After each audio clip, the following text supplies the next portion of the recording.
গত ম্যাচে চেন্নাই সুপার কিংসের বিরুদ্ধে কবজিতে চোট পেয়েছিল রাসেল। তার চোট সারানোর জন্য সারা রাত আইস প্যাক দিতে হয়েছিল কবজিতে।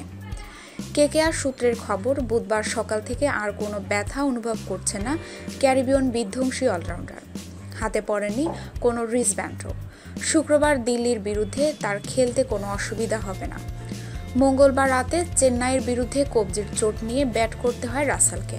হাতে এতটাই ব্যথা অনুভব করছিলেন যে একটি ফুল টচ বল 6 না মেরে কাভারের হাতে লেগে ঠেলে দেন রাসেল। তবুও শেষ ওভারে স্কট কুগেলাইনকে একটি 6 ও দুটি 4 মেরে দলের রান 100 পার করে নিয়ে যান কেকেআরের বাহুবলী। সেদিন রাতে রাসেলের কবজি বেশ ফুলে গিয়েছিল, কিন্তু সারা রাত বরফ দেওয়ার পরে হাতের ফোলাভাবও কমে গিয়েছে। বুধবার বিকেলে চেন্নাই থেকে কলকাতা পৌঁছান টিম কেকেআর।